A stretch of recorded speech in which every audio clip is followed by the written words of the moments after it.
Salut à tous, c'est Kazan, j'espère que vous allez bien.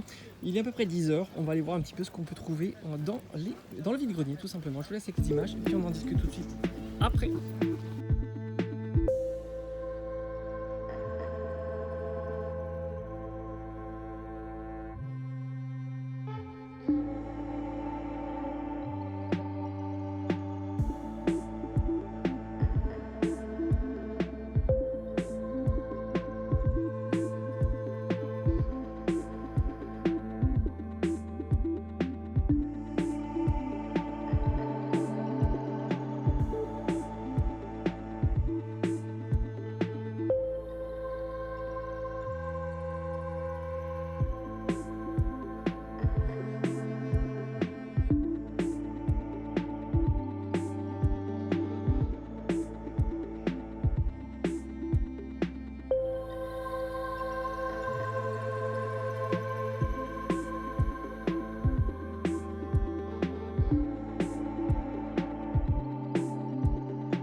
Bon et franchement, très chouette vide-grenier. Il y avait pas mal de choses malgré l'heure, 10h, on va dire jusqu'à midi. J'ai trouvé deux choses et franchement je suis très content. Le premier, c'est le Sonic Advance sur GBA que j'ai trouvé pour la somme de 2€, donc excellent prix pour un jeu qui est vraiment super sympa. Et enfin, j'ai trouvé la cartouche Atari 2600 de Mario Bros by Nintendo. Et là, on se dit, waouh, mais c'est incroyable! Mario sur une autre console qu'une console de chez Nintendo. Bah oui, Atari 2600. Atari 2600, c'est vraiment ma toute première console quand j'étais tout petit.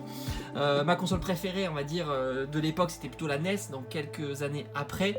Mais j'ai commencé les jeux vidéo avec l'Atari, mais j'avais jamais eu cette cartouche. Et franchement, très content. Elle est pas en bon état, hein. Enfin, l'étiquette est pas dégueulasse non plus, elle est abîmée en bas. Là, c'est plutôt correct. J'ai envie de dire, ça passe. Pourquoi pas le tester, ça peut être assez marrant. Je l'ai eu pour 4€, c'est pas le tarif de fou, mais je l'ai jamais vu. Et je le voulais vraiment dans ma collection. Ça, c'est vraiment un item qui me fait vraiment plaisir, même si c'est pas un item de fou, c'est pas un truc super recherché.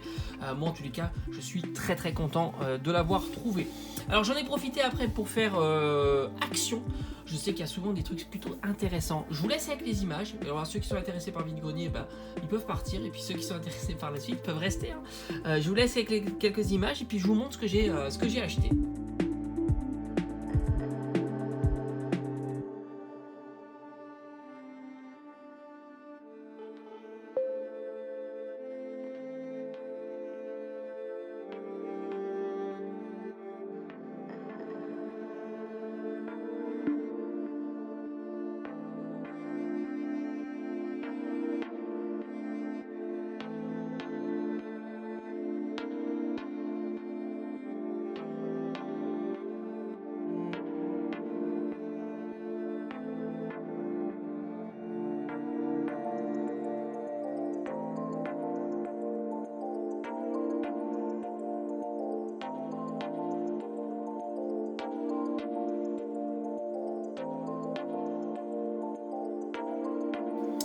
Alors voilà, de retour de chez Action, je me suis fait plaisir et franchement j'ai hâte de les tester. J'ai pris les Paint Markers, alors je sais pas, c'est certainement une marque Action, hein, avec,